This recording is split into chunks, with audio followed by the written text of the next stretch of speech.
Welcome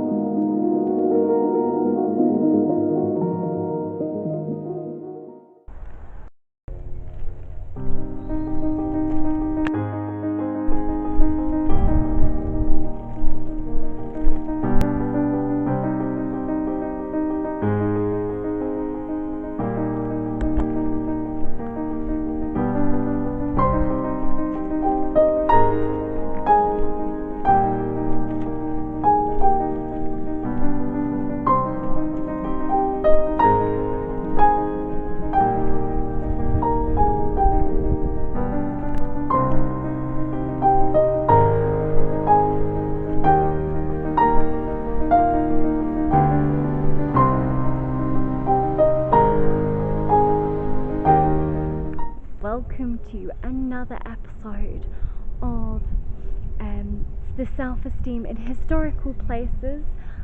This one is a beautiful location. I am in Sarratt. But this also does have a bit of a grisly tale to it.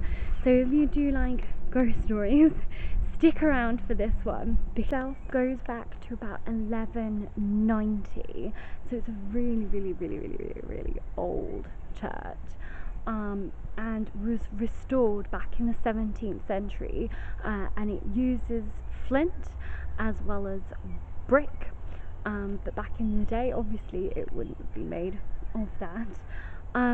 There's also a pub which is opposite, has a very dark history to it, and you would not have a clue looking at it that it has such a morbid history. So I will definitely show you that one, and that's why I say stick around. As well, a ghost story here of a house on the side. Do you think you can see it from here? Let me just see if you can see it if I walk.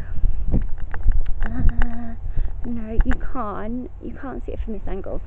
I will show you that house as well, where there's supposed to be a headless man, who's supposed to reputedly haunt the location, as well as a dog as well that's supposed to haunt the location and be I think the old house owner and his dog. So that is also really cool. So I'll show you that too. Has been a place of worship for a very long time. They are sort of legends, if you like, that the stone was also taken from villas, Roman villas back in the day, as there was a Roman settlement here along the River Chas, because we are very close to the River Chas now.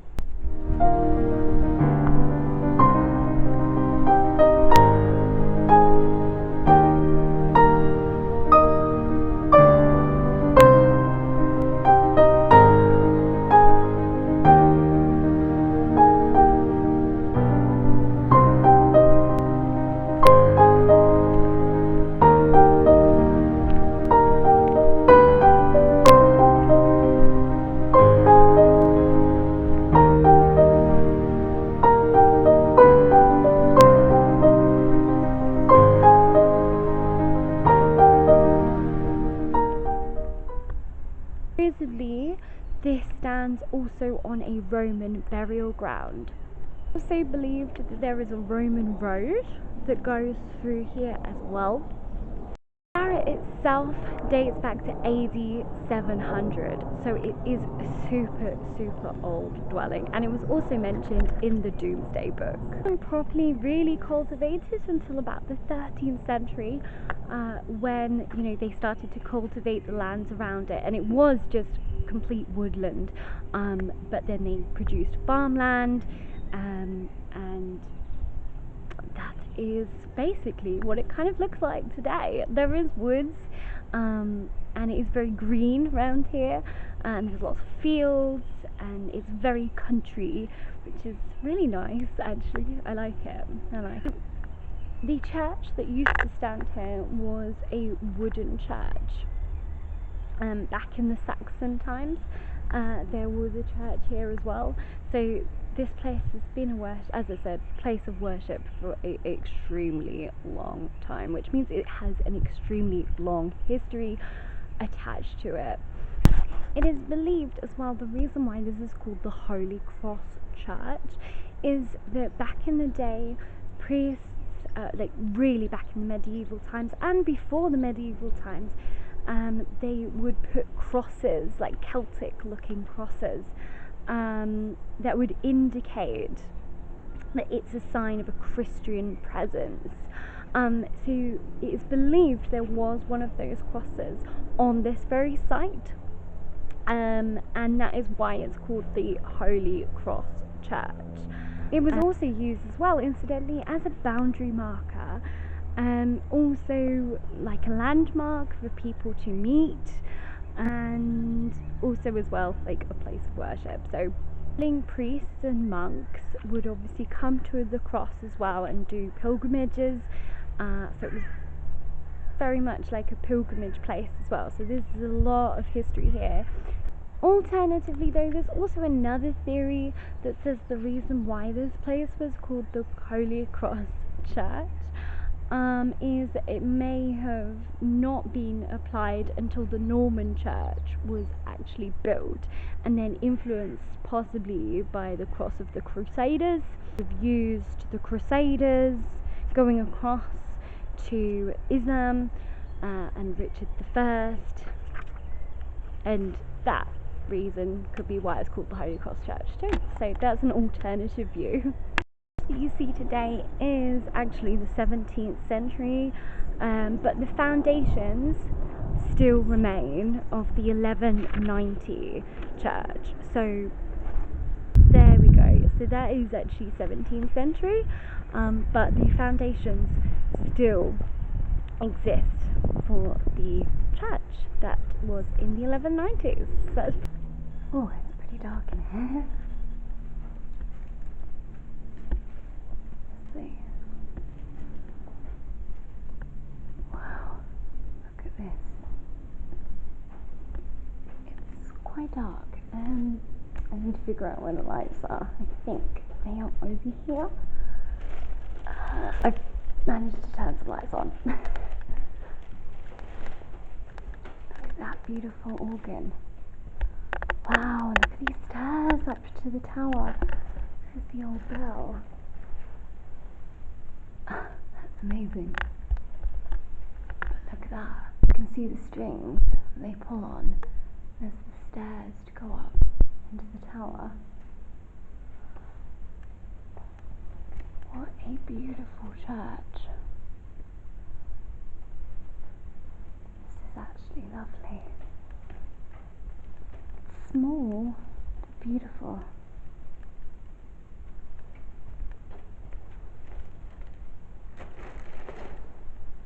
Beautiful old beams.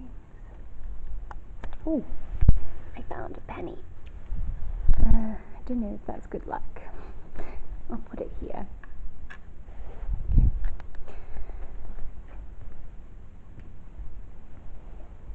Holy Cross. This is the bell frame removed from the belfry. Oh wow, this was made from the belfry, from the wood that surrounded the old bell. That's awesome. Look at this chair as well. Beautiful. Wow.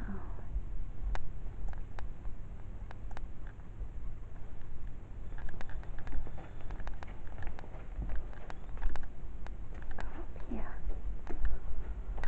Here's the altar. Up here. Look at that beautiful Tudor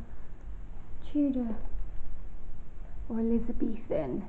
Actually, I think that's Elizabethan tomb there. That's amazing. Wow.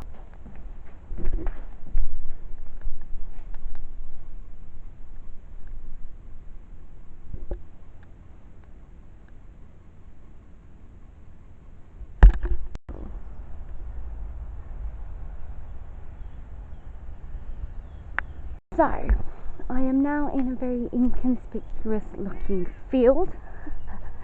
which, you know, to the eye doesn't look much. The graveyard is just behind me. You can just about see the church.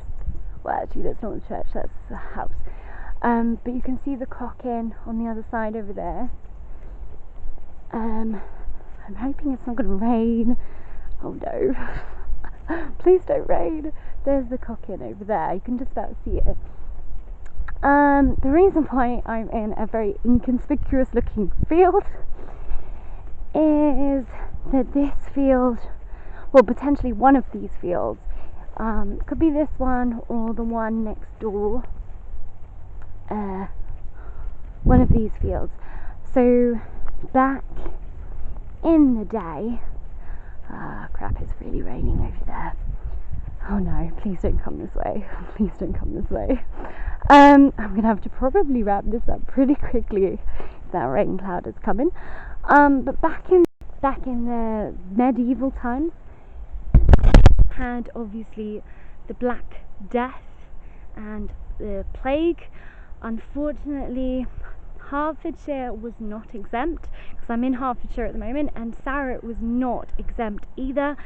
And unfortunately, pretty much most of the population, well, a lot of the population, died, unfortunately, in the plague, and they were believed to be buried in a mass grave, either in this field or in the field just there where the rain is. And unfortunately, thousands, well, actually, I can't remember how many people it was. I'm trying to remember off the top of my head, and I've completely forgotten. Never mind. But it was a lot. It was a lot of people. It was. I mean, even though in the 13th century, if I remember correctly, there was like 600 people, something like that. I'm trying to work backwards from that. But yeah, it was a lot. It was a lot of people, and they were buried here in either this field or in the other field near. The reason we know this is that the cock-in actually plays a very crucial role. So again, the pub may look really just not like a normal pub and really inconspicuous and look just like an average pub, but actually it has such a dark history to it. The pub was used as a mortuary for the people who died of the plague, and they were taken there from their homes and basically then prepped to get ready to shove them in the hole, essentially. And so that was used as a mortuary. And what's really interesting is that if you go to the front of the pub and you look at the doors actually give it away a little bit, because the doors are bigger than normal doors, and that is because they had to put the carts through. They had to push the carts through with the people obviously on it, so they had to have a big door. So the door is actually bigger than any other sort of pub door, and I'll show you that. So let's go.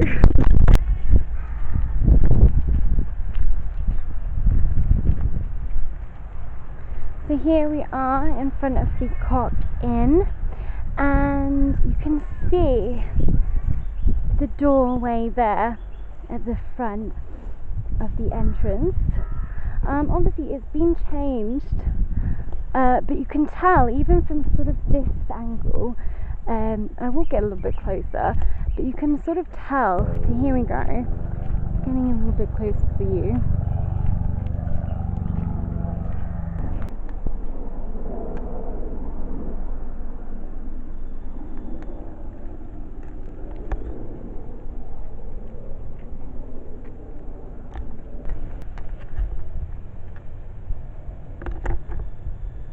There you go, so there's the pub. You can just see the door. It is a little bit bigger. So the plague victims would have been brought into there. And the reason why I'm going this way is I want to show you that house. This is here. This is where the old man is supposed to be with the dog, the headless man and the dog. So this is where the ghost is supposed to be, in one of those houses there.